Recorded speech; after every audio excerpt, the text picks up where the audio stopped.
You are watching Access LaPorte County, Channel 97. Coming up next is the August 20th, 2024 meeting of the Michigan City Common Council. You can find more information for this meeting by visiting www.accesslaportecounty.org. Good evening, everyone, and welcome to the Tuesday, August 20th, Michigan City Council meeting.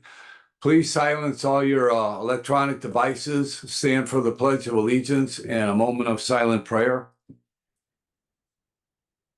Pledge allegiance to the flag of the United States of America and to the republic for which it stands, one nation, under God, indivisible, with liberty and justice for all.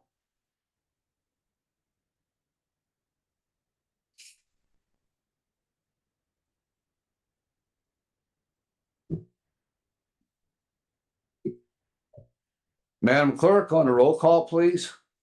Mr. Beatrice, Present. Mr. Coulter, Present. Mr. Dabney, Present. Dr. Cora, Present. Miss Lee, Present. Miss Moldenar, Present. Mr. Joseph, Present. Mr. Prespolinski, Present. and Miss Tillman. Present. We have 9 present and no one absent. Thank you, Madam Clerk. And I'd like to welcome our student guests this evening. What high school you guys from? South Central? All right. So welcome to the council meeting. And these two wonderful ladies right here, the city clerk, Gail Nylib, and her assistant city clerk, they take all the minutes, take all the notes. So whatever you need, they can produce for you. And you can just sit back and relax and enjoy the meeting. Okay. You're welcome. And if your teacher has a problem with that, just tell her to call me tomorrow and we'll take care of it. All right, moving forward. Approval of the minutes from the August 6th meeting. Are there any deletions, corrections? Motion to approve. Second. Motion to approve and second by Councilman Cora. All those in favor signify by saying aye. Aye. Anyone against? Minutes are approved. Reports of standing committees. Any reports of standing committees tonight? Finance Committee? Thank you, Mr. President. The Michigan City Finance Committee did not meet on this evening due to that there was one claim. And in regards to the Michigan City Riverboat and Boyd claims docket for August 20th, 2024, Riverboat Fund number 2235, $605,622.86. Riverboat EFT Fund number 2235, $0. Boyd Development Fund number 2504, $0. Total claims $605,622.86. Those claims are for LaPorte Chrysler Inc. $37,799.86, and for NERC $567,823. Also, the 2024 Riverboat Fund Statement of Cash Position, ending balance $1,474,570.07. I don't know, Mr. President, would you like to know the outstanding encumbrance of No, I don't. balance? I don't. It's up to the other council members if they'd like to know the other numbers. That's up to them. Otherwise, we always just do the outstanding balance that's in the riverboat and in the Boyd Development. And it's right in front of everybody has a sheet and they Yeah. can see it. So And if you don't they're have to do that. Then, okay. Councilwoman all. Billman. I do have a question of the city controller, and that is, what is the 500,000 26 or $526,000 for NERC?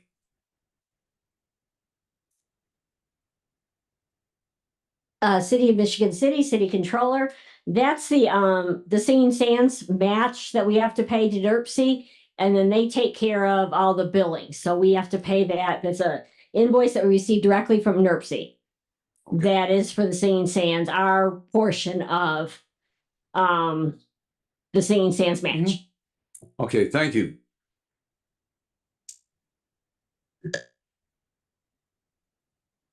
All right, on the claims docket, is there a motion to approve the claims? Second. There was a motion by Councilman Cora and seconded by Councilman Dabney to pay the claims. Ms. Nyla, Ms. Tillman, Aye. Mr. Beatrice, Aye. Mr. Coulter, Aye. Mr. Dabney, Aye. Dr. Cora, Aye. Ms. Lee. Aye. Ms. Moldenauer, Aye. Mr. Joseph, Aye. and Mr. Preselinski. thank you, Ms. Nyla. No, you have to say yea or nay. Pardon? You were the last person to call. Oh, aye. I'm sorry, I didn't hear We you. have 9 in favor and no one opposed. Okay, thank you.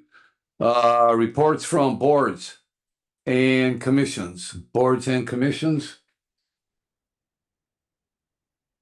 Reports of special or select committees? None. Reports from the mayor or other city officers and departments. And I know that Police Chief Corley's here this evening. Marty Corley, Chief of Police, Michigan City Police Department. Good evening, Board President and Board. Just wanted to announce that we graduated 6 probation officers from Indiana Law Enforcement Academy on Friday evening in Mooresville. So I'd like to congratulate Officer Brandon Drake, Officer Jacob Kaselka, Officer Jacqueline Leach Henson, Officer Micaiah Smallwood, Officer Brandon Williams, and Officer Brian Woodman. With those 6, when we hired them, brings us to 81. They'll be home, well, they're home now. They're all out, assigned to their shifts for field training, which will hopefully be done the next 3 to 3.5 months. So by the end of the year, they'll be riding a solo car, which they'll then add into our patrol division. And then we're able to add officers to detective, narcotics, and so forth. Also, on Monday, we swore in brand new officer, probationary officer Shane Motzhagen. With Officer Motzhagen, that brings our numbers to 82. He will start his training with our Division Professional Standards, which is usually about 6-7 weeks. And then he'll be assigned to FT field training.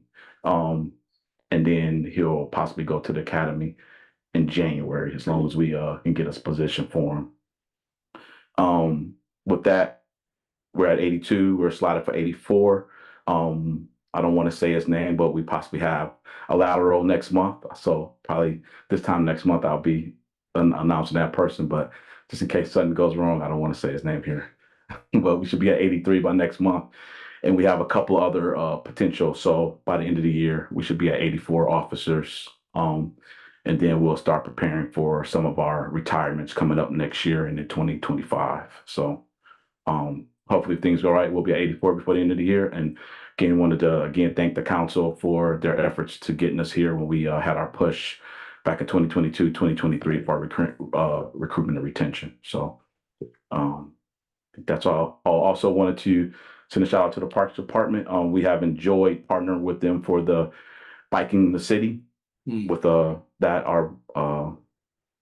we're getting a chance to really utilize our bike patrol. We're hoping next summer we get to utilize a little bit more, but we're really getting a chance to utilize it with that program. So we always love partnering with other entities, and especially when it's city partnerships. So we enjoy that. And then also we are looking forward to our partnership or collaboration with the fire department, where we'll be participating in Dune Brooks dragon boat races.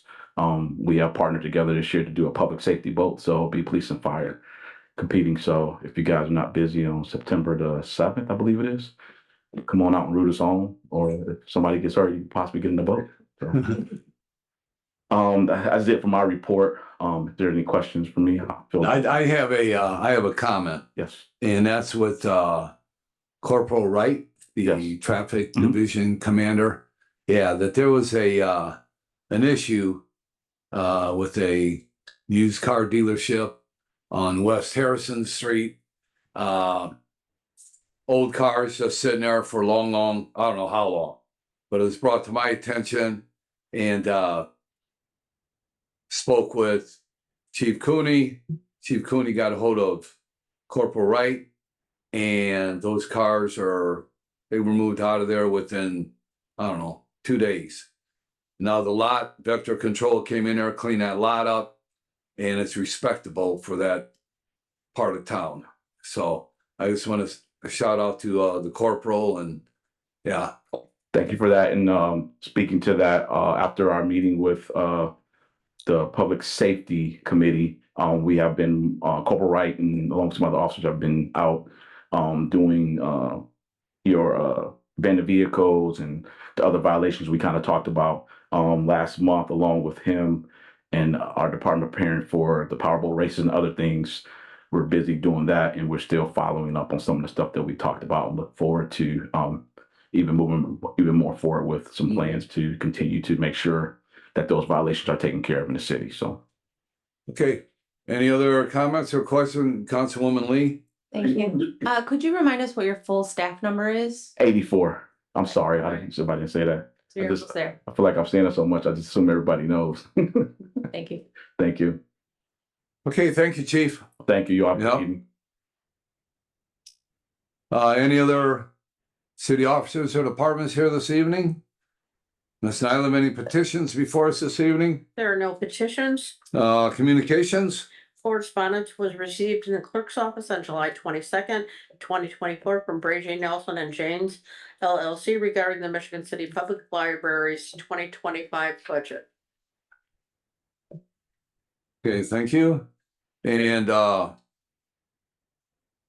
let's see, we have 2 resolutions before us this evening. Well, no, it says resolutions, but it's basically, they both deal with the public library. And the one is with the tax rates, which is the first one. The second one is an explanation of why the library has to come to the city and do what we're doing here. And I know that this was a not long complicated, but it was a complicated resolution. And for folks that aren't used to dealing with this in the legal field, we kind of had to wrap our minds around it and understand what was going on. Never came before the city council anything like this from the library. So it's a whole new learning experience for all the council people, the city attorney, and probably even the library legal team and the financial team. But what I'd like to do is the library attorney is here this evening. I asked him to come up and address the council on the general and the specifics of what this is about. Instead of myself just reading through this ordinance, he can explain. Yeah, come up to the front and to the microphone, and he can explain what this is all about and why we're doing what we're doing. And if you have any specific questions, you can ask the attorney. Thank you, Mr. President, members of the council. I've had to bring a bit of an entourage with me here to make sure we can answer these things properly. First, I want to talk about the president's correct. This is something new. In years past, if we've had to do something along these lines, which is frankly rare for us, even as a library, we'd go before the county council. However, the statute was changed a year or so ago by the legislature, and we found this out in conjunction with the DLGF, which we answer to, obviously for such issues, that we have to look at where the 51% or more of the assessed value lies for a elected body, which is the common council, is now where we have to go to for this relief, for this basically permission, for lack of a better term, to exceed our budget. And I think I'm saying that technically right. I've had my financial person making sure she doesn't, I may say something wrong. The resolution you have in front of you was quite painstakingly drafted between myself, counsel for the city, who I just met today, which it was a pleasure working with him, and also corporate counsel, Amber LePage Stallbrink. So we wanted to make sure we had a couple of set of eyes looking at this because this is the first time we've ever done it, to make sure we're doing it correctly. Even though we think it's something rather minuscule, we want to make sure we get it right for a purpose if we have to do it in the future. So procedurally, in essence, is because the Michigan City Public Library is within the city of Michigan City and more than 51% of the assessed value from our area is here, this is the elected body we have to submit to because we ourselves are not an elected body, we're an appointed body. So that's why we're here. And then basically the relief we'll be seeking at the September 3rd meeting where you can take formal action. Today is just a public notice hearing. Then you can take the action on the resolution plus an additional document we supplied to the clerk that will have to be executed as well. We have to keep the DLGF happy, and that's a document they want. In essence, we're going to be repairing the roof. And obviously, like any building maintenance is an important thing. It's really the last big piece of the puzzle. We replaced the walls maybe, what, 10, 12 years ago? And ironically, when we did that, I had to go to court to litigate that. So it seemed like every time they have a big project, I'm called to address somebody in some form. So, and we have the money for it. So it's not like anything we're being asking here is we're asking to borrow more money, assess more money. It's there, just we have to redo our budget to make it work for the numbers that we have. Yeah, spending limits. And so that's kind of where we're at this point. And if the council has any questions, we'll be happy to answer them for the public as well. Any questions from council members? Councilman Beatry?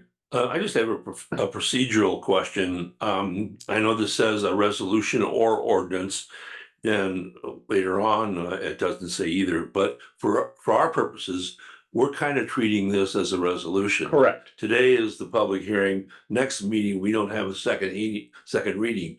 We vote. Correct. That's correct, sir. Got it. Adoption. Right. Councilwoman Mullenhour? Yeah, for me, the relationship between the city council and the Michigan City Public Library is a confusing one for me. So if there's any way that you could explain that in layman's terms so that I understand what's going on here, that would be helpful. And I think I'll have Mr. Glossier talk about that. This is more of a historical thing. I'm guessing what I think your question is that here we are, the city of Michigan City, but what is the Michigan City Public Library in relation to the city? Because it seemed like it would be a city entity. This gentleman knows the history about that, so I'll defer to him. Hi, I'm Don Glossinger, and I'm the director of Michigan City Library. I've been there 34 years. That's how I know the history. And actually, I go back to the beginning of the building in 1977. I was on staff with a work study job from Purdue and helped bring the books in. So I've been associated with the building a long time. We are a separate unit of government. That's absolutely correct. And under normal circumstances, we make a budget working with the Department of Local Government Finance. And as long as there's no other problem, we only deal with them. So we're not elected. In downstate, they have a philosophy that I picked up on, that if you're not elected, you don't get to do everything. I'm not elected. The Board of Trustees is not elected. So they want what's called a fiscal body. Back in 2020, Mr. Dabney signed, as president of the council, signed to be our fiscal body. We didn't think that was anything was gonna happen because they want to control the spending. They don't want the spending to get out of line.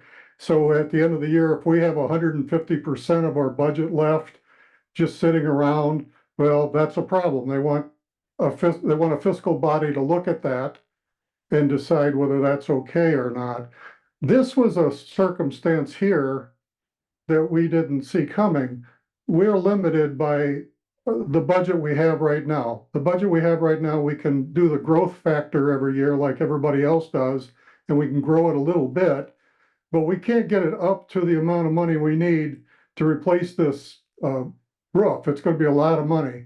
So we have to come to our fiscal body. It used to always be the county council, and as confusing as this is for all of us, some things we still go to the county council for. So we have two fiscal bodies, depending. The things that affect the levy, the change in the taxing, we come to you. the things like capital projects or a bond or something like that, we have to go to the county council. It's just this legislation they came up with in 2020. And in order to get the higher spending limit to do the roof, the Department of Local Government Finance said, now you've got to go to your fiscal body and they've got to handle the public hearing and they've got to adopt your budget. And then we go back when you do if you adopt our budget, which we hope you do, and you sign the signature page, we have to take that signature page and send it to the Department of Local Government Finance. So it's as clear as mud, isn't it? And we created a lot of work for the attorneys and Mr. Priblinski, and we didn't know either how to go about all this. It was kind of in the dark, you know. And Attorney Amber Lapich Stallbrink did a lot to straighten us out on it. We're very appreciative, by the way. Mr. President, first of all, I want to thank Mr. Glossinger for your years of service. Ever since I came to town, you've been at the library and you're still there. So, well, thank you, Doc, for your service. Yeah. I know that you're a fine doctor because you took care of my sister. And thank you. you still working? I'm still working. God bless you. I'm still working. Regarding this resolution, the key point is the tax rate is not changing. It's No, the same. we're assured by the Department of Local Government Finance Okay. that we will not be getting any more money because of the action taken here. This budget, we think this project's going to take 2 years. It's that big. So this budget will last us the 2 years, and then after that, we'll go back to our original budget. That's already been ironed out with the DLGF. Okay, great. Thank you very much. Mr. President, I also want to thank our city attorney, Amber LePage Stallbrink, because the emails that she sent made everything very clear. And so I appreciate her efforts on that. Thank you. Councilman Coulter? So my question is similar to Councilwoman Moldenhauer's. When I was in library school, I learned that Indiana has the most difficult library law in the country. It's insane. Over the long history of the library, the county has been appointing the trustees. Why isn't the city appointing trustees if we're still a fiscal body? It's the way it is. We have 3 appointments from the Michigan City School Board, 2 from the county council and 2 from the county commissioners. I think that has to do with the fact that we have a lot of towns in our library district. So in addition to Michigan City, we have Long Beach, Michiana Shores, Potawatomi Park, Trail Creek, some unincorporated area. And I think that's how the county got so involved in appointing. But it goes back a long time. I don't know if they've looked at that or if they're going to look at that, but that's the way it's been as far as back as I can remember. Right. I think before that, judges appointed. Some of your judges would appoint. That was before my time. It's interesting. Yeah, Indiana is a crazy place for libraries. So was there a process to add the Michigan City Council as a appointing body? I don't know. Yeah, there was a process that we went through in 2020, and our attorney handled that. And we had to do it. We had to by a certain date in October, I think it was. We had to get that signed. So you must have, it must have been on your agenda at that time. I think to rephrase my question, to have us appoint trustees is what I was trying to ask. Oh, to appoint trustees? Well, not, If I may, that's an issue for the legislature. yeah. I mean, we don't make the laws. The council will say, sir, I'm sorry, I apologize. Using my voice carries, I don't need a microphone. There you go. But that is an issue for the legislature. I mean, we can't control that in-house. We can't say we'd rather have these people select us. We don't get to make that decision. So that would be an issue taken up with our state legislature and our state senator. As council knows, sometimes we have to make do with what we have is what the legislature gives us. So apparently that's the way it's quote always been. And if that's something that needs to be revisited, that's who will have to address that issue. We can't do it internally. Okay. We can't change who our governing people are. Okay, any other questions of the council? Okay, here's your last chance. Library questions. All right, thank you very much for all the information. And at this time, we have the resolutions that are before us. And if you would, sir, just have a seat in case another question might come up here. Yes, Mr. President. From the public. Yes, sir. Yeah, somebody might come up and want to have a question. So we have two resolutions here before us this evening. And this is just public hearing. There's no votes on this resolution. It's all public hearing. Yeah, but if there's a explanation that someone might want, then that's why the attorneys are here to answer those questions. The first resolution we're going to deal with, it's a resolution or ordinance for appropriation and tax rates from the Michigan City Public Library. And what I can tell you, what's in front of the City Council is a form that has the rainy day fund on it, the general fund, and the library improvement reserve. And under the adopted budget for the rainy day fund, it's $900,000. Under the general fund, it's $4,831,473. And under the adopted tax levy, that's $4,482,525, which at the adopted tax rate of 0.2391. And the library improvement reserve is $475,000 for a total adopted budget of $6,206,473. For the adopted budget, the adopted tax levy is $4,482,525 at the adopted tax rate of 0.2391. And is there anyone from the public? I'm now opening public hearing. This is a formal public hearing this evening, and the final action is going to take place at our September 3rd council meeting. Is there anyone here from the public that wishes to speak on this resolution? Good evening, council. Paul Przybylski, 1716 Washington Street.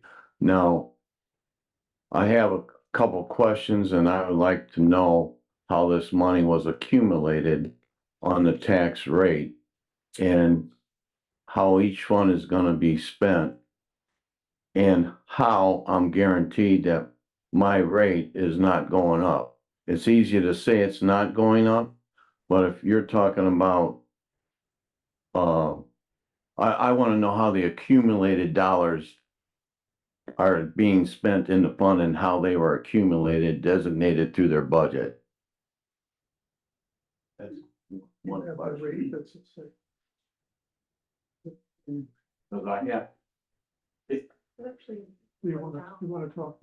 If I may make this point to the council, that this was not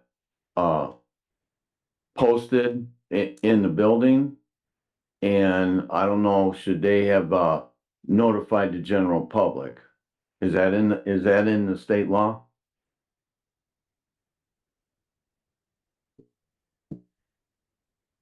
Samantha Royal, controller for the Michigan City Public Library. The tax rate, we've talked to the DLGF. Our tax rate this year is actually lower than the adopted tax rate for last year. Our general fund, we did not grow above the 4% growth quotient. The only extra spending we're doing is from our rainy day fund and our LRF fund, which is money that we've saved over the years. So we've been assured by them that we're not going to receive any extra property taxes than what we normally would. If I may, as a public comment. Mr. President, I'd like to, if I may, answer the second portion of the question in reference to the publication. Title V of Indiana Code governs governmental publication for public hearings. This was properly publicized. It was properly Reference. advertised in the library. Statute. Okay, thank you. My point now is with the answer is a very important point. Is that they saved this money in the rainy day fund. Do we still have a rainy day fund, or was it? That's a question. I'm making a point, a fiscal point here. And I appreciate that fund was established by the library and that they have the money now to do that roof job. Thank you, sir. Anyone else from the public wish to speak on this resolution? Yeah, hi, Tommy Kolovic, 1316 Ohio Street. I hope Ohio gets their new roof. So want to mention, the library is a separate entity from the city. They have their own elected board and whatnot. And that library is a very beautiful building. It was, like you said, 1977. It was designed by renowned architect Helmut John. And actually, it's the northern terminus of US Highway 421. And if you take 421 all the way south, you end up in Myrtle Beach, North Carolina. Thank you. Thank you, sir. Anyone else from the public wish to speak on this resolution? Anyone else from the public wish to speak on this resolution? Anyone else wish to speak on this resolution? Public comment is now closed on this particular resolution, and this will be held over to our next council meeting. And the next resolution that we are going to have our public hearing on this evening is approving and adopting the Michigan City Public Library's 2025 budget pursuant to IC 6-1-17 and 20.3. All right. And the information that we have on that is the resolution that was basically explained, or the information that was explained to us from the attorney for the library and Mr. Glossinger, some of the information he added to this. With that being said, is there anyone from the public that wishes to speak on this resolution? Anyone from the public wishes to speak on this resolution? Anyone from the public wishes to speak on this resolution? Having none, public comment is now closed on this resolution, and it will be held over to our next council meeting for the voting on. So I want to thank everyone from the library for all your hard work and effort bringing us to the city, and Amber LePage, pat on the back to Amber for trying to coordinate everything and get her arms wrapped around this, and then contacting me. And I sat in on I know one for sure, possibly two phone conferences, and a couple of text messages and a couple of phone conversations with Mr. Glossinger, and appreciate all that. Appreciate everything that we learned, what we found out here, and what we have to do pertaining to the state. The state put us in this position to do this, and we got it done. So, all right. Okay, thank you very much. Have a good evening. Thank you. Yep. All right, what do we got?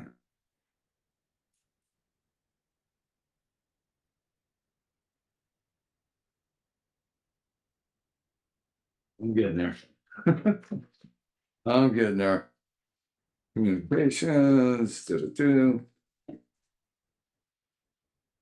All right, let's see. Our first ordinance.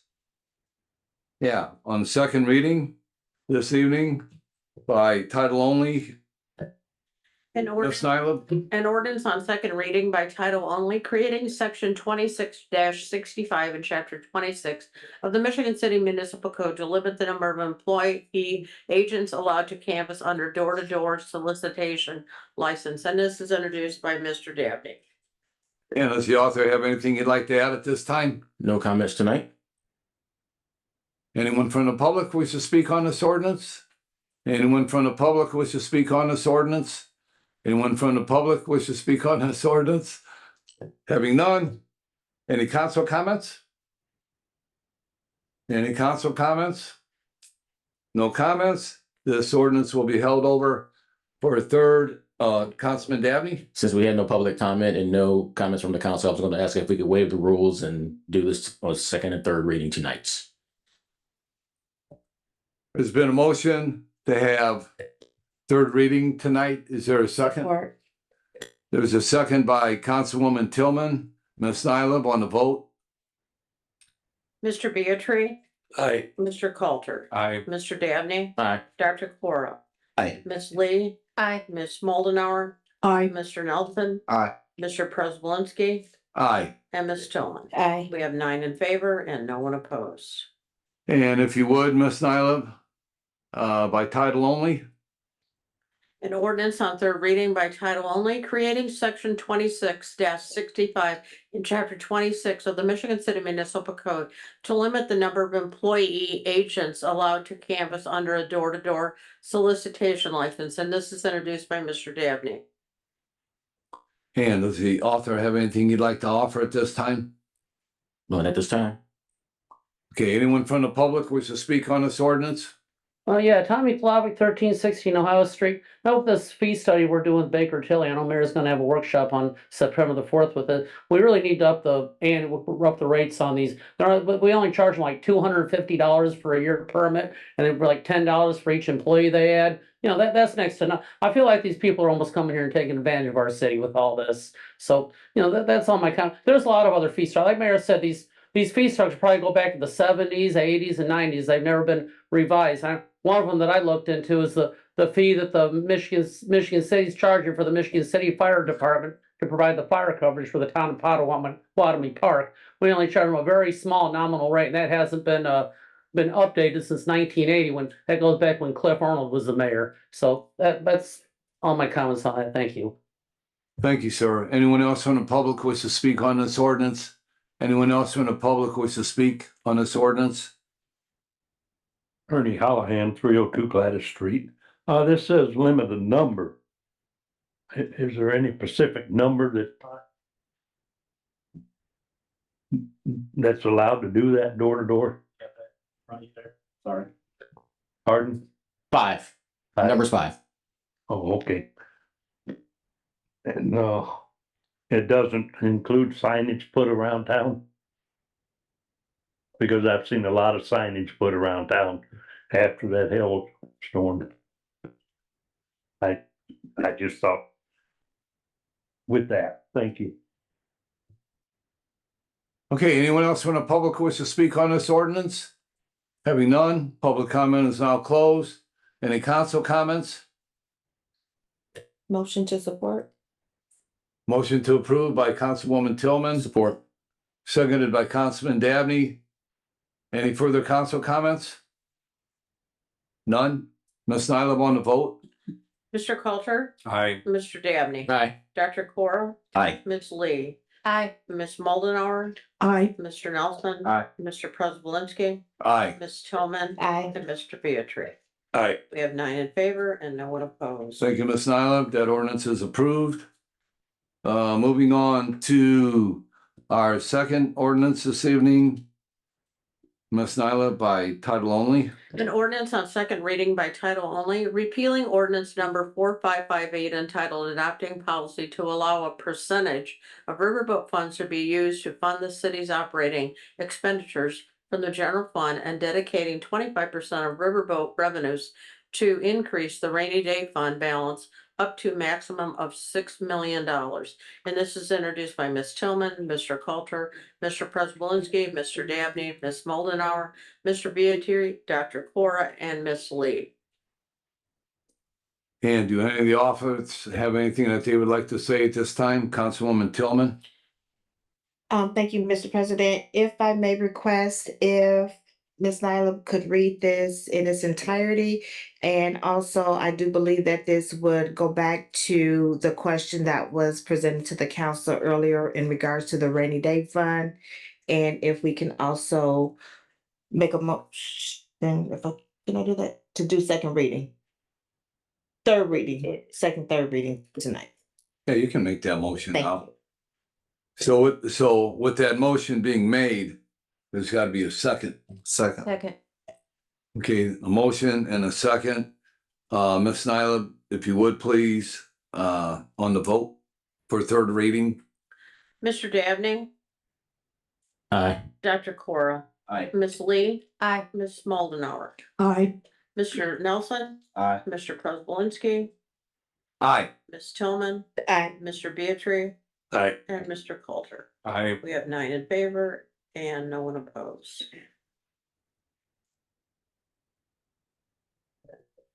Okay,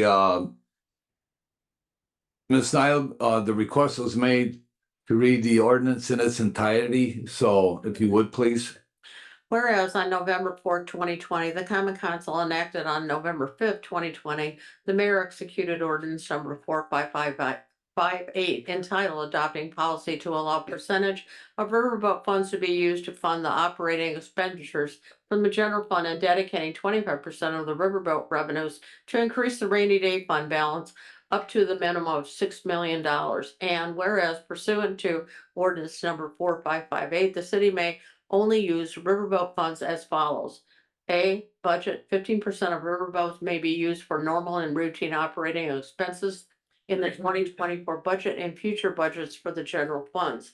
And B, rainy day 25% of riverboat funds shall be deposited in the city rainy day fund until the balance of rainy day fund reaches at least 6 million. And if the fund drops below 6 million, 25% of the riverboat funds received by the city will be deposited in subsequent years until it reaches $6 million there hold. And capital C, capital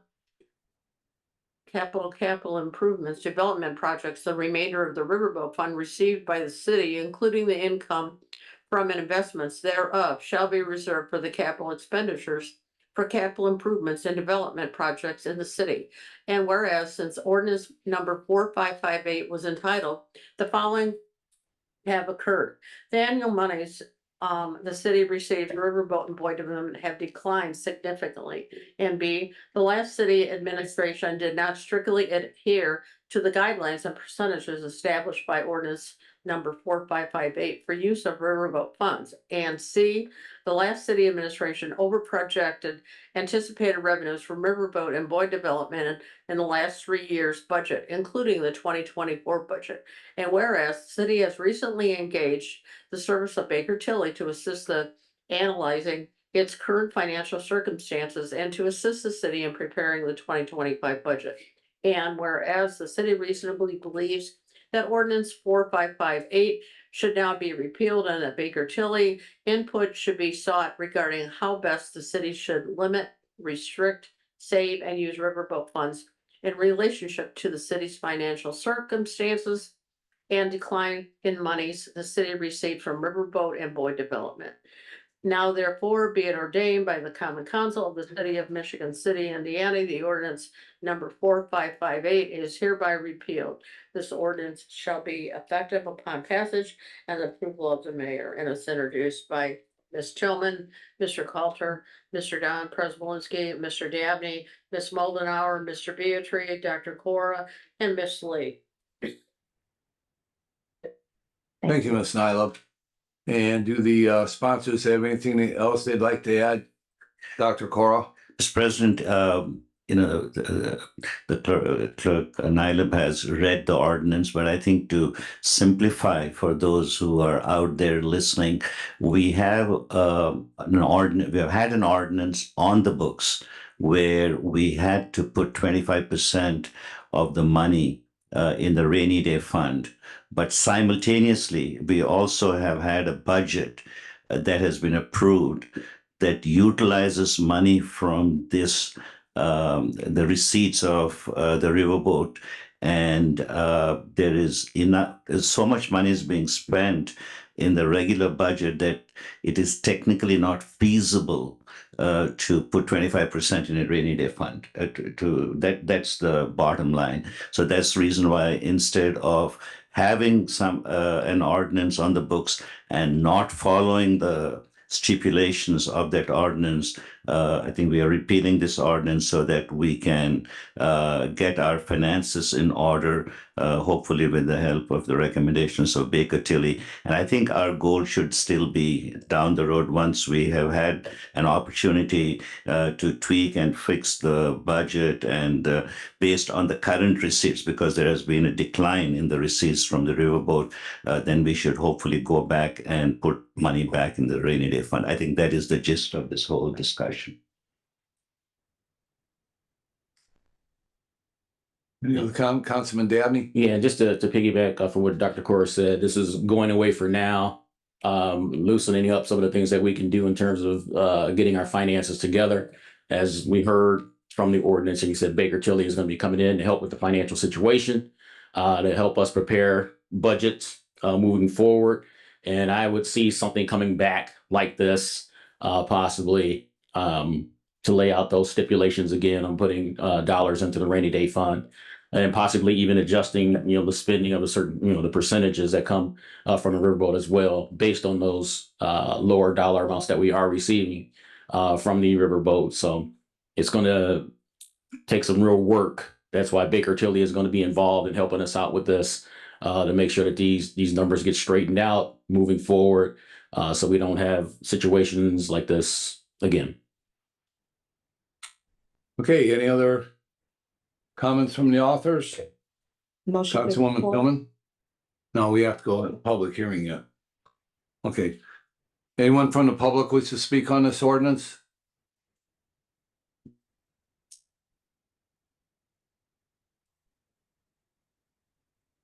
Paul Przybylski, 1716 Washington Street, former councilman from the 2nd Ward for over 24 years. I am totally, just profoundly upset with this, what's happened. And what I mean profoundly is that when I passed that budget, I took their projections as gospel. And I'm going to say something tonight, and I'm not trying to offend nobody. This happened in the first year of the former administration. Now it happens now in this first year of the administration. What is going on here?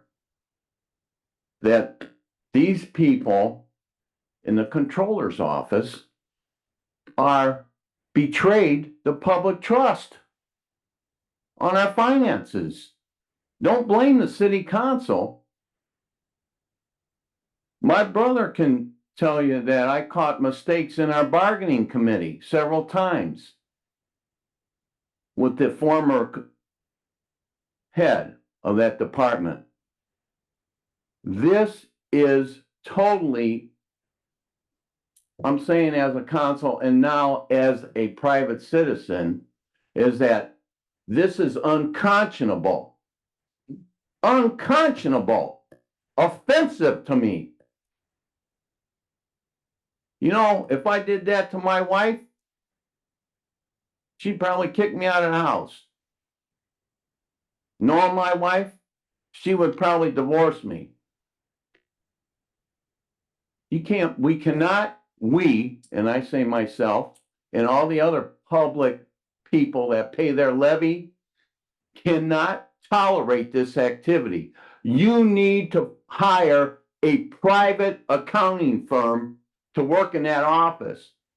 And don't give me the garbage that the projected losses of the riverboat fund caused this. That's BS, is that they know what them funds, they get the check from the county. They get the check. Do they tell you? No, I had to go and pull it out of them, pull it out of the former controller's mouth. I'm telling you right now, you got to take some severe action. Did you cut spending already? Did you cut spending until no capital expenditures right now? Did you pass the ordinance to that effect yet? That's what you gotta do.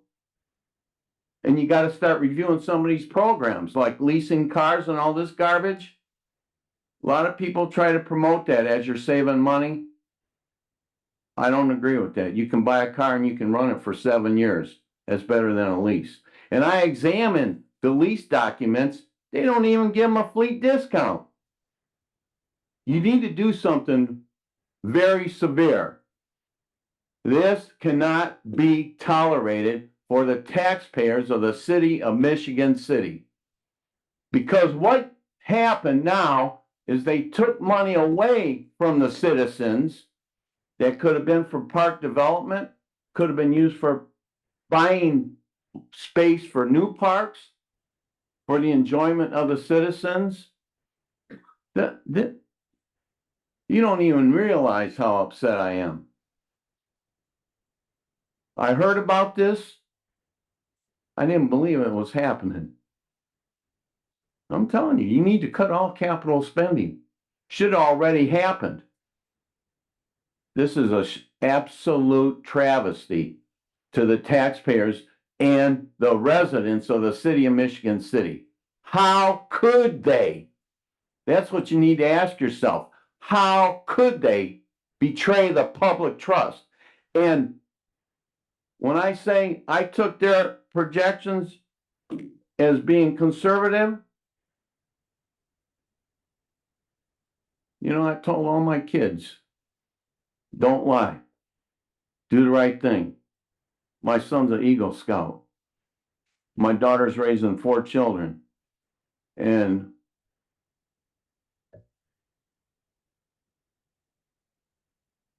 you got your cell phone on, sir. Everybody was asked to turn them off. Excuse me.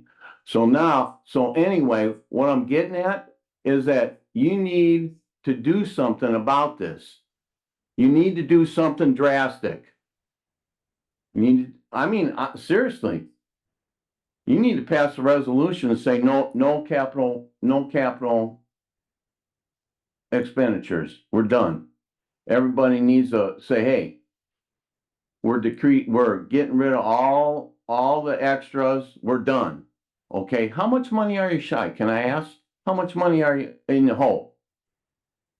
Does anybody know? We don't know at this particular moment, Mr. Prispolinski. So we're not getting into a question and answer here. Okay, this is public comment. I would think. You asked the question, okay, and we don't know exactly. Do you have a roundabout figure? We don't know exactly. Unbelievable. Thank you. Anyone else from the public wish to speak on this? Well, Council President Prispolinski, Scott Melanter, Kevin Place. Clearly, this subject brings up strong emotions.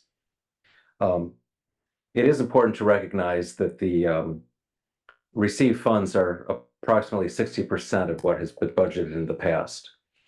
Per the report of the controller at that budgetary meeting about a month ago, in the past, we were expecting up to $10 million. In 2017, the budget was $10 million, and we received $9.6 million. But in 2023, we received $6.1 million, and we spent $7 million. Also, earlier today, Councilwoman Tillman, in her financial report or budget report, indicated that both the Boyd Fund and the Riverboat Fund had 0 balances. If I understand this at all correctly, we should have a minimum of $6 million in the rainy day fund if things were per this ordinance. We had some dispute or some consternation 2 weeks ago over this matter. But I'm wondering why we're repealing this instead of trying to meet it, even though technically we can't. We could try. But when monies are allocated for one thing and they're used for another, you know, we can come up with different words. We could say the money's been redirected. It's been reallocated. It's also, according to Black's Law Dictionary, misallocated is a fair word to use. It does feel like, in general, and I'm not suggesting anything nefarious happened here or that anybody broke any laws. I'm not suggesting that. But it does feel like this fund has been used as the piggy bank has been raided. And I don't think it's, you know, I think we should try to meet the terms of the ordinances or repeal it. I object to having third reading tonight, although since 8 of the 9 of you are sponsors, it's kind of clear which way this is going to go. With those, it feels like something, it's to this taxpayer, it feels like something's being swept under the rug. Mm-hmm. And we do have we know we have a structural imbalance in our budget. Mr. Paul Prince-Polinsky is not wrong in saying we need to make hard choices about future spending. I know the budget's being worked on dutifully right now. The mayor is not here tonight because she's got another engagement. Last thing I'd point out, we have Baker Tilly doing the study for new revenues. And one of the things on there is a proposed wheel tax. We used to call it city sticker where I grew up. I would point out one of the reasons Michigan City doesn't have fees of this nature is because we have the Riverboat Fund that was supposed to help insulate the people of Michigan City from things like that. So though we're receiving less money than we have in the past and less than we would hope to get, I would ask this council to remember that we still have $6 million a year coming in that other communities don't. And we do have to make hard decisions on how we allocate those dollars. And I know you're all citizen volunteers, and I appreciate what you're doing. Money's tough for everybody, and we all know what we have to do at our kitchen table. We have to shop on sale. We have to make different decisions, and we sometimes have to forgo the things we want. We might have to cancel subscriptions. I suggest the city might have to do the same. Thank you very much. Thank you. Anyone else from the public wish to speak on this ordinance? Public comment is now closed. Is there any further council comment on this ordinance? Mr. President, I just want to let everybody know that we hear you, and I feel the same way that we need to do some restructuring of our finances. But the best way moving forward is to repeal an ordinance that is not practically feasible to work with right now, but not forgetting the fact that we need to come back once we are able to reconfigure this, come back, and then get back with the rainy day fund and continue to contribute so that we have money for capital projects in the future. Thank you. Thank you, Councilman. Any further comments? I have a comment that, and I feel exactly the way I'm sure all the other council members feel, and former council member Paul Prince-Polinsky. Yeah, you know, when I heard this, it's kind of soaked into me already because I heard this message about a month and a half ago. And, you know, I went a little farther. I wanted to know why the city council was never told of this until a month and a half ago. Because this happened in a previous administration. Now this administration is left with this kind of bomb that there was knowledge of this type of budgeting going on. And it was questioned, and it was brought to the council attorney, and you know, what can we do? And the council attorney says, well, take it to the council and see if they'll adjust the percentages and try to get the budget passed in that direction. Because they knew that the numbers were off, the percentages were off, but that never happened. And that's why the city council is, I guess, perceived as not knowing what's going on, but we can't know what's going on only by the information that we're given. And everybody on this council is aware of that already, whether you're new or been here for, you know, a few years. But that, unfortunately, is what happened. But it'll never happen again. It'll never happen again. And that's the last words I left in that conversation, that it'll never happen to me again. Because if it does, there'll be consequences. And if I got to sit up here at a council meeting and rant and rave for 2 hours, so be it. But that's the way it's going to be. Because I agree with everybody else. This is ridiculous. I mean, we have to do what we have to do according to our financial consultants. Baker Tilly, well respected throughout the state of Indiana. They do a lot of work for a lot of municipalities, and we're going to get back on track. And the mayor is doing the right thing by asking the council to repeal this, get the monies back in order, and then we can move forward. With that being said, any other comments by council members? Councilwoman Tillman? Just one comment, and that is, this is as transparent that we can be. Everything is open, and this is as transparent as sitting as the city finance chair as well. I can only work with the numbers that are provided to me and what I see in black and white on paper. And if this is what is needed in order to rectify, to get the city finances back in alignment and to be utilized for what the purpose of this riverboat is for, that is what we're gonna do. And the other thing, I'd like to make a motion to support on the third reading. Motion to approve by Councilwoman Tillman and seconded by Councilman Cora. Ms. Nyla on the vote. Dr. Cora? Aye. Ms. Lee? Aye. Ms. Moldenauer? Aye. Mr. Nelson? Aye. Mr. Preselinski? Aye. Ms. Tillman? Aye. Mr. Beatrice? Aye. Mr. Coulter? Aye. And Mr. Dabney? Aye. We have 9 in favor and no one opposed. And thank you, Ms. Nyla. Our next ordinance on second reading by title only.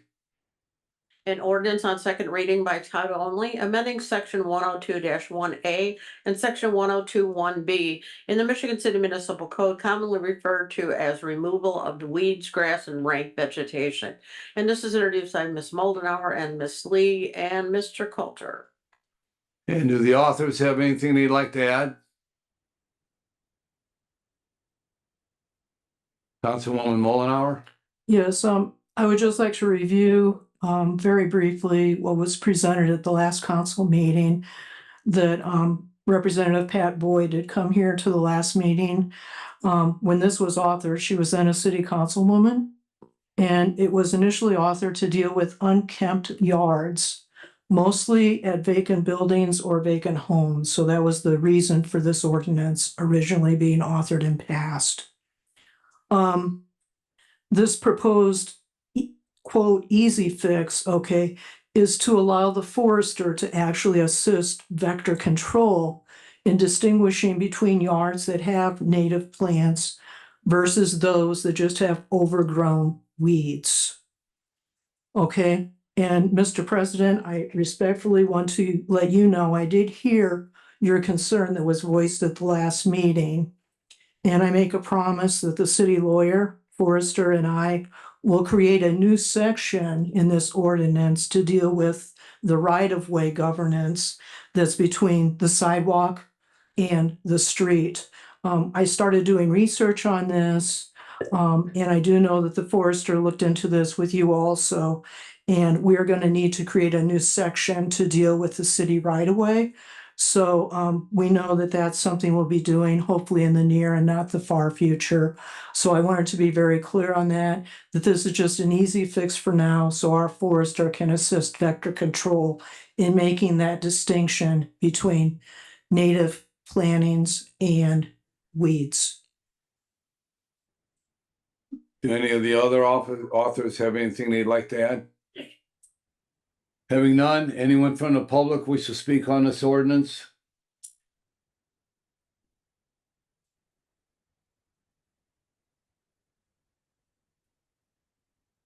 Paul Presbolinski, 1716 Washington Street. I understand your concern for trying to make a quick fix to the ordinance. But I do think that there needs to be more language put in it now before you even pass it. I think that it needs to be reviewed by the Board of Works. I think that also the traffic control needs to be involved with it. And that that you follow the state law that was passed on IC code 7, chapter 10-1, and the state code is 36-7-10, and 1 and 3 in notice requirement in the ordinance. If you're going to visit the ordinance, you make the changes as you can, and that you would hold a workshop. That you keep this on, table this on second reading and schedule a workshop. I think that it needs to be changes need to be made in once and done, and that you cannot have one point I want to make is that you cannot only have two people making a decision. And when it comes to these these plantings, and I don't have a problem with people if they want to plant in the easements, all right, or beautify their corner. I mean, I got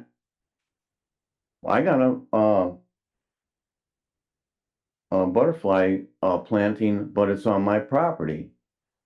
And I think that we need to clarify it when it comes to, like, you're by an alleyway or you're by a corner, and that needs to be clarified in the ordinance before you even move on. That's my suggestion. And so, and I think that if you want to do a planning, that you get permission from the Board of Works, okay? That it's reviewed and all these different aspects are looked at. Thank you. Does anyone else from the public wish to speak on this ordinance? Ernie Hallahan, 302 Gladys Street. On the weeds, and some people consider milkweed as a weed, but it's a vegetation for the monarch butterflies. That's what they feed off of. They migrate from Canada all the way to Mexico every year. And the migration is starting to get down on the monarch butterfly. But they have a festival in Mexico every year for this migration. And this is what I have heard, that butterflies feed off of milkweed. Thank you. I don't see much milkweed around town anymore.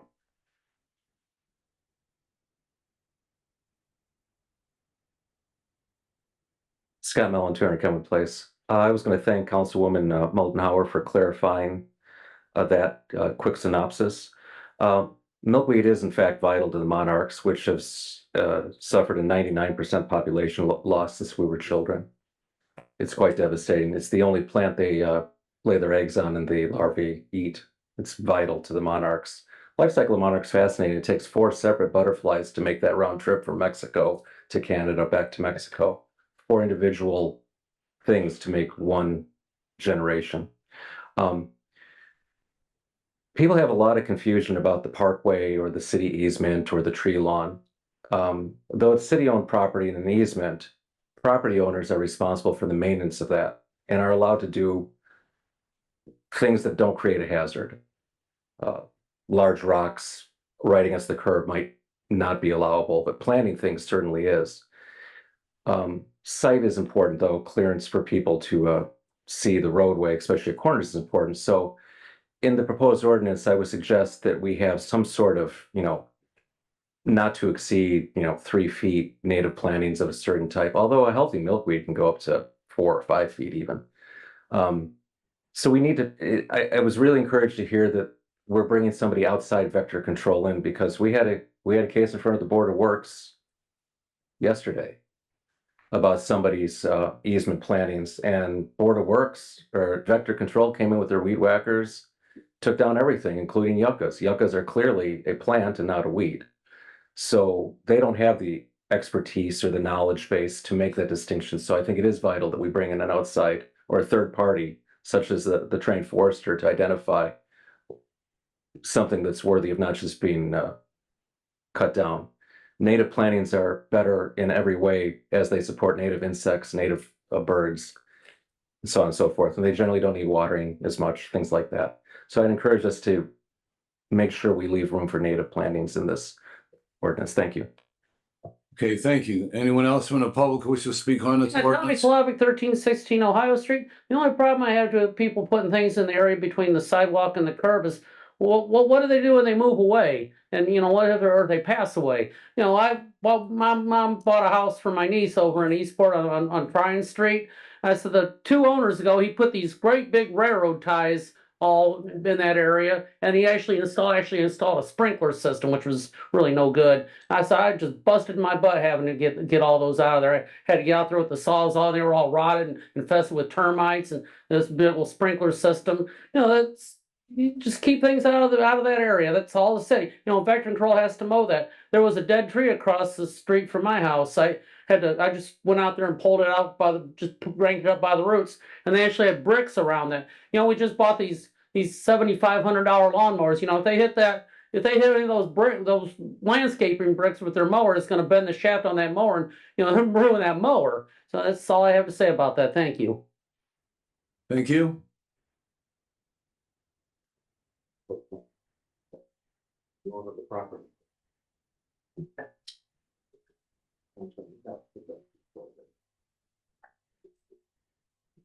Michael Wolf, City Forester. I would like to say that I would like to see this stand on its own merits as it was written. The only changes that were made to this were clarifications of terms and the adding of the forester. The adding of rules for bringing people in, or if they have to, you know, sign up or whatever to get permission to plant, it's irrelevant to this ordinance. This ordinance is pursuant to section 36-7-10.1, which that ordinance is about the removal of plants, giving the municipality the power to go on private property and remove plants. That's what this is about. The city easements are not private property. The city easements are city property. They don't belong to the individual people. So making changes to it at this point or holding it off until we can add things to it, again, this is not how this was written, and it's not what it's about. If we want to add, and I'm all for adding or changing the other ordinances to reflect some of these changes, but don't do it here, because this is not about adding permission or giving the public rights to add stuff. This ordinance is simply about removal of weeds and problem vegetation on private property as pursuant to 36-1 or 36-7-10.1. Thank you. Anyone else from the public wish to speak on this ordinance? I'll be short and appreciate Mr. Prisbalinski. I want to Mr. clarify the ordinance. Prisbalinski, you've already had your opportunity under public comment. Thank you. This ordinance goes further than the original. Thank It you, adds sir. pollination Mr. flower Prisbalinski. gardens being controlled. Anyone else from the public wish to speak on this ordinance? Anyone else from the public wish to speak on this ordinance? Having none, any council comment on this ordinance? Any Councilwoman Tillman? I just have a question. Thank you, Mr. President. I just have a question just so that I have a clear understanding. That this is also for the purpose of private property. And so the question was a recommendation that a notice be given, so will the forester and vector go when they see something that they believe, will the forester be available to all locations before vector decide that this is something that needs to be removed, or is this gonna be like on abandoned houses or things of that nature? So when you're speaking of private property for homeowners or renters, and if Vector comes and sees something other than the grass being 6 feet, 6 inches or so and things of that nature, but to identify what is perennials or annuals, flowers and things of that nature, and they go on that property and cut them down, and they're actually something that should not be cut, then what happens?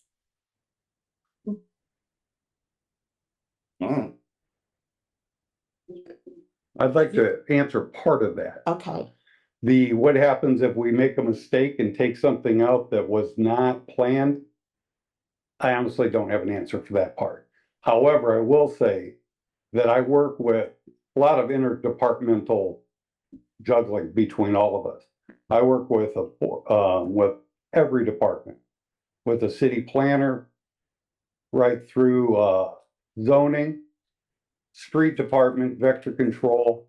So yes, we all work together, and in the regard of, would I be available to that? Yes, if vector control has a question, definitely. We'll go out there as a group and look at it and come up with, our plan of action.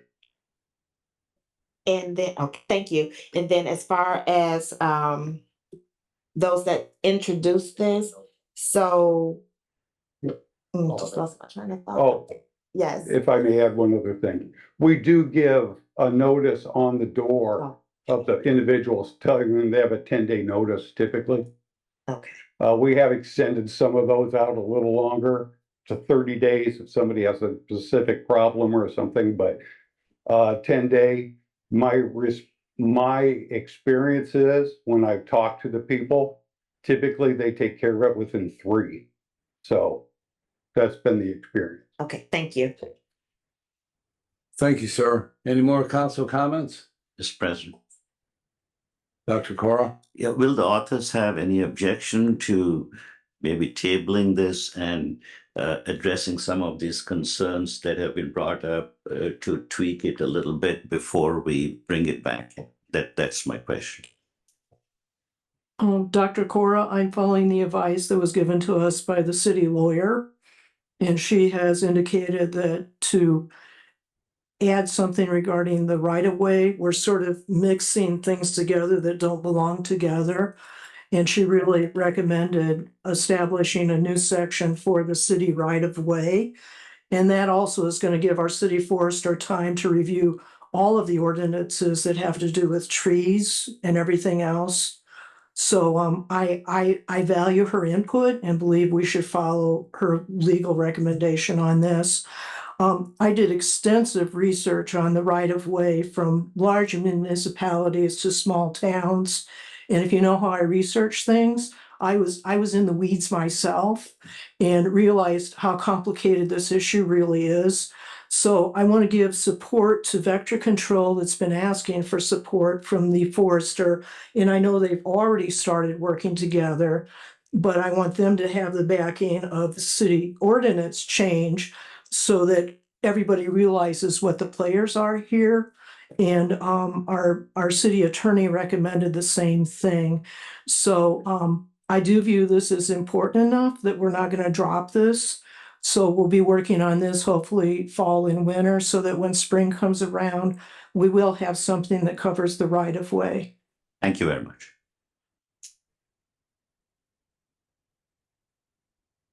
I have a couple comments on this ordinance.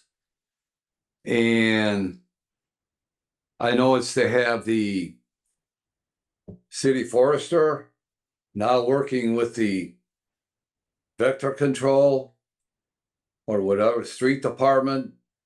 But why do we need an ordinance for that? It's already in play.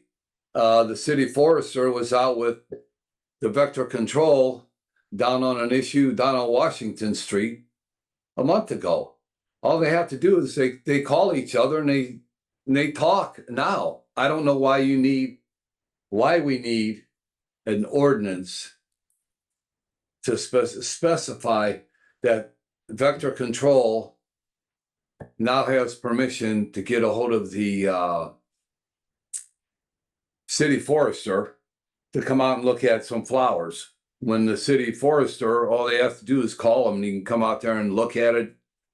Anyway, I just have, so number one, we're all working together right now anyway. So why do we need an ordinance to say that we all need to work together? The other thing, there's height limits, there's permits that people should get, there's examples around the city. Some of them are nice. To me, some of them are overgrown.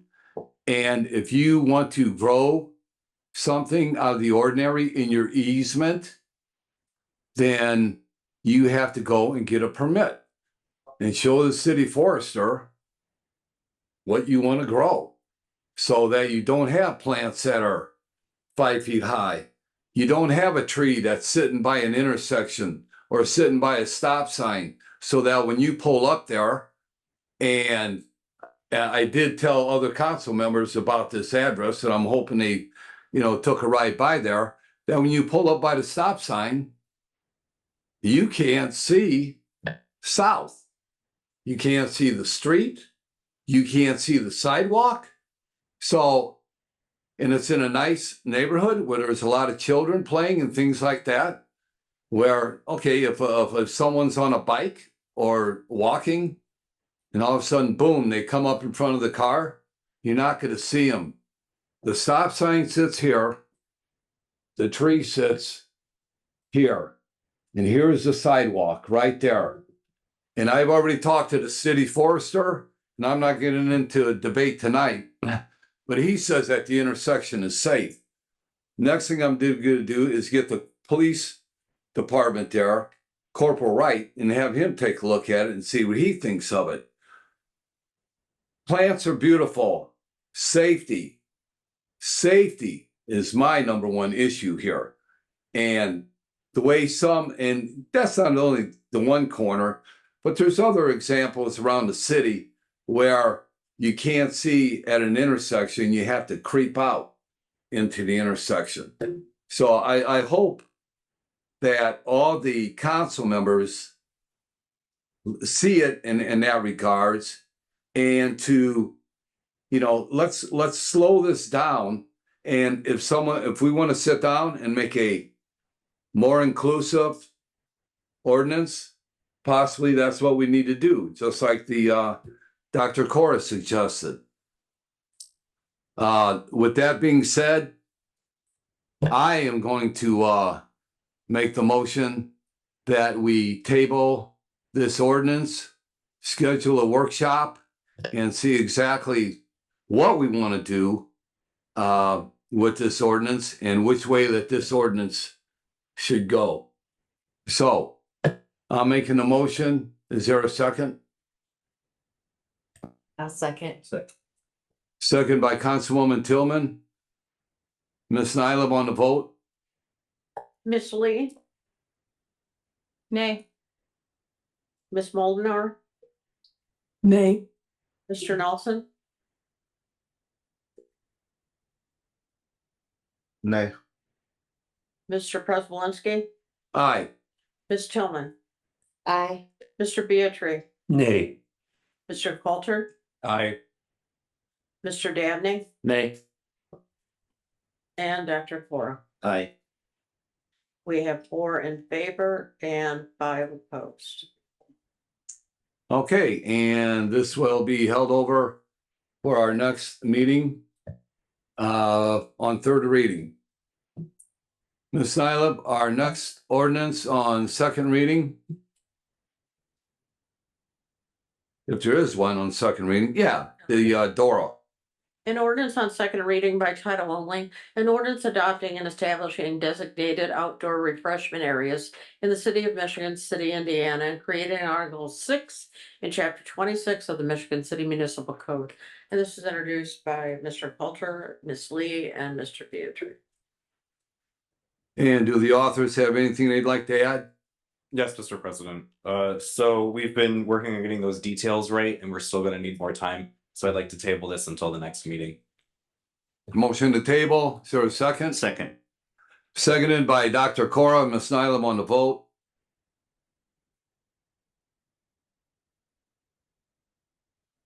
Ms. Moldenauer, Aye. Mr. Nelson, Aye. Mr. Preselinski, Aye. Ms. Tillman, Aye. Mr. Beatrice, Aye. Mr. Coulter, Aye. Mr. Dabney, Aye. Dr. Cora, Aye. and Ms. Lee. Aye. We have 9 in favor and no one opposed. Thank you, Ms. Nylam. Any new business tonight? I don't believe so. Unfinished business nominations. The council has 2 appointments to the revolving loan fund. The incumbents are Pia Parrott and Erica Miller, and their terms expire October 18th, 2024. And note, 1 member has to be a senior level professional loan officer, and 1 member is from the business or retail who is a resident of Michigan City. So if you have anyone in mind, please tell them to come down and sign up. Or if anyone in the audience would like to sign up for the revolving loan commission and has those qualifications, go to the city clerk's office and fill out the paperwork. Mr. President, good question. Are Pia Parrott and Erica Miller willing to serve another term? I have not received an application from them. Okay. Okay, comments from the public? Comments from the public. And 3-minute time frame for each individual. Thank you. Ernie Hollahan, 302 Gladys Street. I'm just going to touch on something I brought up last night at the Board of Works meeting. Risky Ave and Michigan Boulevard. I have touched on this subject many times. The lines need to be repainted back on those. People don't know where they're going because there's no lines. They go across Michigan Boulevard and there's nobody in the turning lane. They're all the way across in the other lane by the time they get across the boulevard. Or several times I've been sitting there to turn and they've come straight at me. So I brought this up last night at the Board of Works, and I even called the mayor's office about it. I was told by the mayor's secretary that that was not going to be done till next year. That's not a good answer because I have been on this issue for quite some time. And something serious is going to happen at that intersection, and somebody's going to get hurt. I come close a couple of times. One time, a young high school student was in the turning lane on Michigan Boulevard, come flying around, and he didn't make it. He went up on the curb, hit the telephone pole, and knocked the telephone pole down. And I was sitting right there when that happened. Plus, I brought up about there's several big potholes there. Those need fixed before the winter because the winter and snow and rain gets in there and freezes. Those potholes are going to get larger. So I keep hounding on it until I get something done. I don't know where else to turn. I thought Board of Works would be the answer, but that wasn't my answer there. So Originally, when I called on it, Set to 6. quite some time ago, I was told they didn't have no paint. 6-4. That was under the previous mayor. So, We'll talk to Ernie. Okay. so I don't know. Do they have paint now? I know, I noticed in the parking lot here when I came to park, you can't see the parking lanes here even. They need repainted. Well, I don't know what's going on with the painting around. Thank you. Okay, Ernie, one thing I would suggest, I don't know exactly how that intersection divides up, you know, in the 6th Ward, 5th Ward, I don't know exactly where that's at. But is that the 6th Ward? That's her. ward, I Then, think, yeah. okay, get a hold of Councilwoman Mullenhour and Yeah. she can get into that. Okay, Get that taken care of. okay. Okay, thank you, sir. And I would like to bring up one other issue that come up last night. Woodland Crossing. That is terrible. They did all the other crossings and skipped Woodland. They had all the material laying there to do it. But they totally skipped it. And that was the worst one. And I'm gonna address that this evening. I Ernie. appreciate it. Okay, And I got the phone number to call and Oh, yeah. complain about it. okay. And I will. Thank you. All right, thanks. Anyone else from the public wish to speak this evening? Thank you. Paul Przybylski, 1716 Washington Street. I want to apologize to the council for my emotional outburst on the ordinance to suspend the rainy day fund. But as we found out from the library board, that it's a very beneficial thing to have. And I understand the mix of the percentages.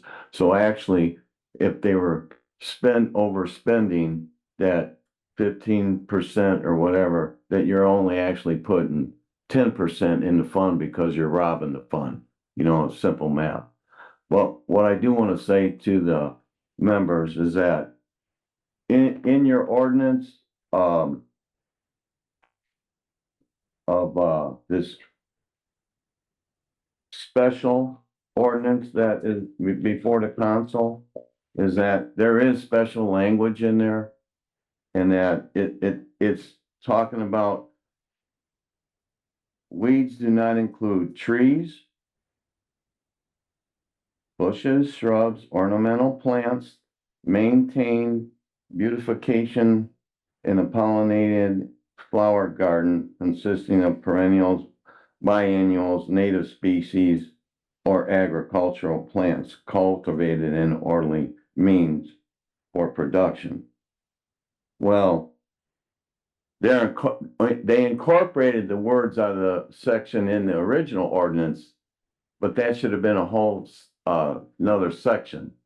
And also in that section, it should read that you're going to follow the tree ordinance, because I don't think the tree ordinance has been followed at all, because it talks about you can't plant within 35 feet of a corner. And that's a whole violation all the way down Franklin Street on the ornamental trees. And they were a disaster. Okay, now they trimmed them, but what I'm getting at is this. I understand what you're trying to do, because the main problem is kitty corner from my house. And I don't have a problem with it. But it's like my brother said, is that when you go and do these things, you have to take consideration in safety for the neighborhood and for vehicle traffic. In that there are plantings on that area that need to be removed. There's no question about it. And you got to put the language in the ordinance. That's all I'm asking you for. No. And I'm not trying to say that I know all, but I was on the city council when we originally adopted the tree ordinance, okay? And that I thought that we were passing something good, but nobody follows it. So if you're gonna follow it, then it should be in this ordinance that they gotta follow it. That's all I'm getting at. And that what you have to do, the steps to get a permit, because it's in the tree ordinance, and to follow these steps, and to have traffic control involved. And there's a lot of intentions are good, but the language speaks for itself. And if it's not in the ordinance, it's not gonna happen. That's the point I'm trying to make. Thank you, sir. And I don't have a problem with ornamental garden.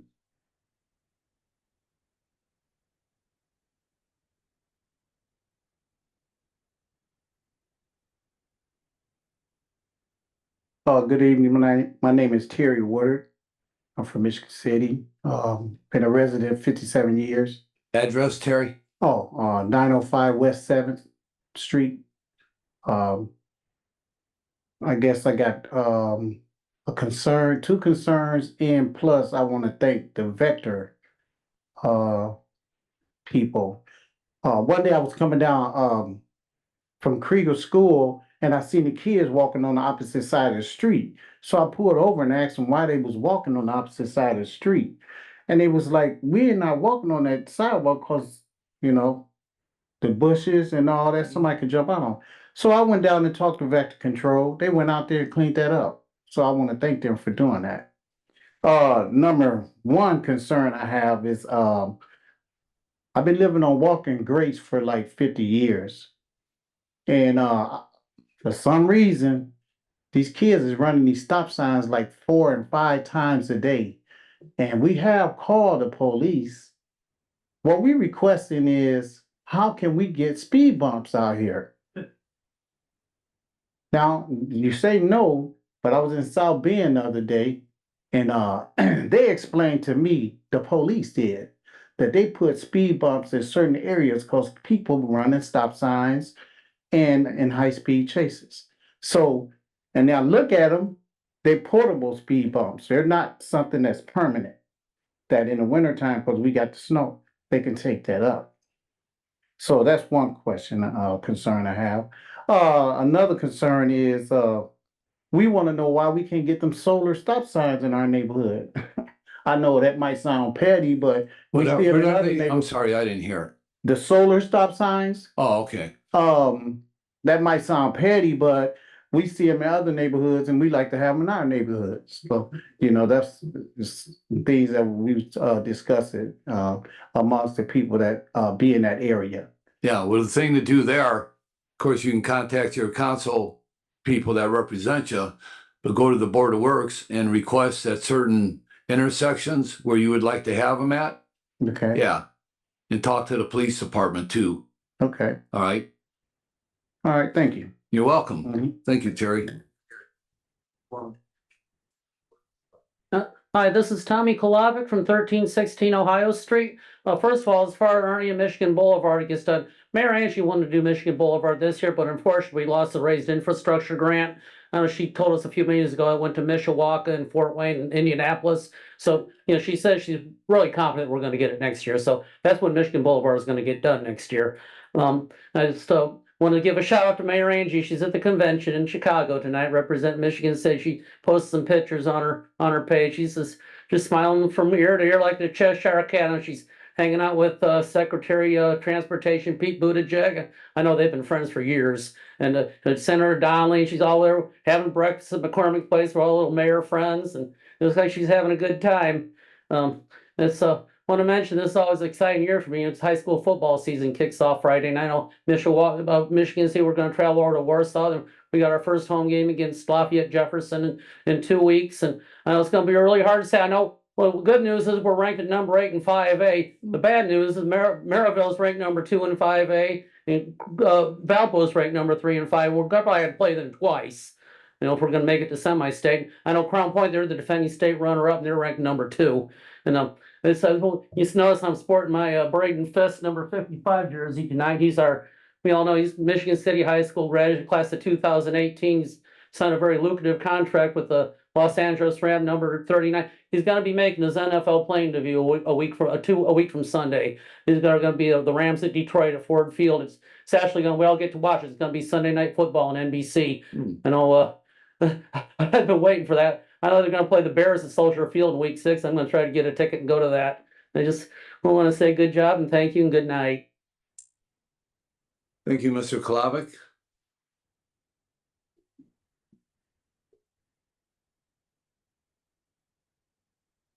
Good evening, everyone. Dale Cooper, 214 West Wind Drive, Michigan City. I'm here today to talk to you about a concern of mine that's going on at Silver Birch, which is an assisted living community here in Michigan City. I got a call last week. My aunt lives in Silver Birch. Last year, she fell twice. She was living by herself, so she can't live by herself anymore. She ended up having a contusion on her head and she had to have brain surgery. So she needed to be in an assisted living place. So I searched around and went to visit everywhere and I ended up with Silver Birch. They have a wonderful program there for people that need that kind of place. We started trying to move in there in November. It took us until March to get a waiver to be able to go in. April 1st, we were told by the director of Silver Birch, the social, let me see what it's called, SFSA. Yes. They were told at Silver Birch at the end of March that they would start putting their patients, their clients on a wait list. So my aunt's waiver was actually taken away. We just found out about this last week. So there are thousands of people in Indiana, and Indiana is the only state that it's happening in. Thousands of people that are on a wait list. They were supposed to stop the wait list July 1st. It's still going on. They're only releasing 800 people in the state every month, but 3,000 people a day sign up to be on that waiver. They'll never catch up. My aunt is in trouble. So they are asking people there to pay the full amount or lose their waiver and have to find someplace to be. Naturally, I'm going to take care of my aunt. There are several people that don't have anybody that will step up and help them. So I have the letter. I made copies for all of you. I would like you to take a look at it and try and help what's going on. So it's going to happen to all the assisted living places here in our county. We need to help those people. They're vulnerable. And if we don't help them now, they're not going to have a place to stay. Thank you. Thank you. Yeah, you can leave them with the clerk and they'll pass them out after the meeting. Thank you. Joseph was there to listen to it as well with me at the meeting. Hello, Board. Scott Melton, Kenwood Place. Quick shout out to the Michigan City Police Department. This is a good news, bad news situation. As I'm sure you're all aware, there was a double homicide in Normandy Village earlier this week or the last week. Detective Sergeant Hood has made an arrest in that, and it sounds kind of like a lover's triangle thing. It was a domestic violence thing. Two men and a woman were involved in this.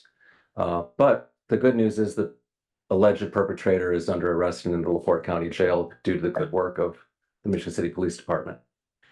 So shout out to them. On the weed ordinance, I think there's some confusion. Apparently this only concerns private property. That is the people's yards that are unkept. This gives a second, it requires a second look from a trained person like the forester to make a determination before vector control just cuts everything down. I think that's a protection for the private ownership. I'd also point out there is already a tree ordinance for trees in the tree lawn or the public way, the easement. So if there's something wrong, and if there's a tree wrong in the tree lawn, the city already has the right to cut down the tree or do what they want with it, because that is effectively city-owned property at that point. And if a tree doesn't comply with the law, they don't need to notify anybody. They can bring the forester in and have vector control or whoever's responsible to take it down. So I think we're crisscrossing the different ordinances. Native plantings in the parkway is a whole separate thing that can be modified later. But this ordinance deals with people's private property and the right of the city to do things on that private property. And having the forester involved is a protection for the private ownership. And I think that's a smart move. One final shout out. There was an accident where somebody drove into Greenwood Cemetery, probably about 3 weeks ago now. Drove straight down Tilden right into the, or is that Poplar there? It's at Barker. They drove right into it, broke the fence, took out one of those pylons at the curb, threw the fence and broke a headstone. Within 3 days, the Greenwood Cemetery had repaired all the damage. Headstone was back up, the fence was repaired, and that granite pylon was back in the ground. Just a shout out to them for a job well done. Thank you. Thank you. Anyone else from the public wish to speak this evening? Having none, public comment is closed. Any council comments? Councilman Beatry? I know we're all very proud of Michigan City, and we know what a destination spot it is for thousands of people who come here for the beach and Washington Park and wineries and breweries and restaurants and the zoo, whatever. But something new happened to me last weekend. My brother and sister-in-law were here from Schaumburg. And before they went home, they both said, we got to stop at this place before we go home because we always stop downtown and go to this place before we leave. I said, oh, okay, cool. And not only that, each of their bosses told them, oh, if you're going to there, get me something too, because every time I'm by there, I get something before I come home too. And they don't even know each other. They work at two other sides of Chicago. Then we went out and we met a couple. They were from Wisconsin. And they said, before we go back to Michigan City, we got to go to this shop downtown Michigan City before we go back, because we always go there. And it struck me that there are so many things about Michigan City that we could and should be more proud of, probably because they are literally magnets that bring people to Michigan City. So I want to give a shout out for a small family-owned business that's a beacon for a lot of visitors to Michigan City and for a lot of us. So Pete Lang's Old Fashioned Meat Market on 7th Street. A lot of people come from out of town to see you. You're doing a great job. Keep up the good work.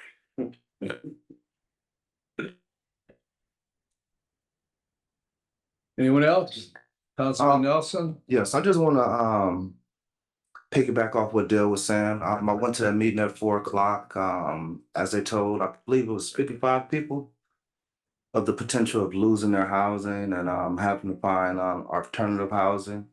I know a lot of times when you don't understand something, you kind of dismiss it. I didn't fully understand what was going on until I was actually in that room. And I just want to encourage the council, any contacts that we have, anybody that we can try to illuminate this to. Let's try to reach out and make sure we're prepared just in case a bigger problem happens. Thank you, Councilman. Any comments? Yeah, thank you, Mr. President. Go ahead. So I'm a member of the Trail Creek Watershed Partnership. And September is a busy month for us. So that organization is, we take the initiative to make sure that the Trail Creek is as clean as it can be, as cold as it can be, to take care of those fish and to also put clean water into Lake Michigan. And in order to do that as best we can, we have a annual education event where we bring these canoes down from Wisconsin, Minnesota. Every fourth grader in Michigan City gets to go canoeing in Trail Creek. Because if they don't do that, they're not going to know what Trail Creek is, and they're not going to know why they should love it. And that's not free. So that takes about $10,000 just to bring those girls down, let alone everything else that goes along with it. So we have a couple of fundraisers coming up to support those. One is a cruise night on the Amita 2 on September 17th. There's information about that on Facebook that's easy to find. And then we also have Creekness Stakes. That's our annual event that goes along with it. And that's really fun. So that one is a boat race that people can buy boats, and then we just all get out the start line and then we race each other. down Trail Creek and back. And that's also followed by a family fun paddle. So if you want to go canoeing in Trail Creek, you can do that day as well, and that's September 21st. And I'll be mentioning that again at the next couple of council meetings too, just for everybody to be more aware of that. Thank you. Councilwoman Mullenhour. Thank you, President Prisbalinski. Dale, I want to thank you for bringing this concern to our attention, and also Councilman for attending that meeting. And I hope that Representative Pat Boyd has been made aware of this, and also Senator Rodney Powell, because it sounds like a lot of this has to do with things that are happening in Indianapolis that we may not have any control of whatsoever. Of course, I'm supportive of our elderly and very concerned about our most vulnerable receiving the type of care and supervision that they need. So you can be sure that I'll be supportive of what initiatives are being developed. But I think that we need to be aware of things that our city council does have control over, things we don't have control over, and how we as residents of this community can become individual and also non-for-profit advocates to be sure that the most vulnerable of our vulnerable are taken care of. The other thing I want to mention, recycling. I'm very excited because the presentation on reuse and refuse, Northwest Indiana has a plastics problem, is going to be offered again. I know it's hard for some people to catch it at 12 o'clock midday. This is going to be part of the Northwest Indiana Green Drinks offerings. It will happen Thursday, September 5th at 6:30 p.m. This can be joined via Facebook Live, which can be found on the Save the Dunes page, or you can receive a Zoom from M. Racine, who's Outreach and Engagement Coordinator for Save the Dunes. And her email is mem@savedunes.org. And this goes back to a comment I made a few meetings ago, that we are sending so much of our trash to the landfill because as a whole community, we're not doing enough recycling to bring that number down. So thank you. Thank you. Councilman Cora. And I just want to echo Councilman Molinar's comments about the assisted living facility. I think it's a state situation. So I think Representative Pat Boyd, State Senator Rodney Powell, and State Senator Mike Bohacek, I think all of them will be helpful. And I'll be happy to make some calls on your behalf. And some rules might have changed. I'm not familiar with that myself, so I'll educate myself about it, and then we'll follow up on it. Thank you very much. Any other council comments? I have a couple comments I'd like to make. And speaking about Greenwood Cemetery, it just so happened my wife and I were heading out of town last Thursday, and it was around 7:30, 8 o'clock, and driving past the entranceway on Tilden Ave, and there's the cemetery superintendent standing there in a raincoat. It was drizzling a little bit, but he had a power washer, and he was power washing the Virgin Mary right there to the entranceway to the cemetery. So I guess that's what I would call dedication and leadership, and an employee that wants to do the right thing and have and is proud of what he's doing. The other thing that I'd like to say is about the Woodland Avenue CSX railroad crossing. It's been brought up back in 2023 to the Mayor Perry, his administration. They got them rolling through town, but Woodland Ave, for whatever reason, was not taken care of. I've approached the Board of Works 3 times, and at the last meeting, I requested that the Board of Works contact the CSX and get a letter back to the city to tell us when they were going to repair that crossing. Right now, that's the worst crossing in Michigan City. The other issue there is you have the bus transportation depot just up the block from there, so the school buses have to hit that rough track. I'm sure it might be doing something. I hope it's not. You know, something might happen to the alignment, front end, what have you.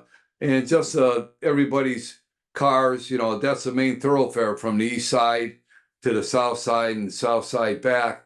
And it needs to be fixed, and it needs to be fixed before winter time.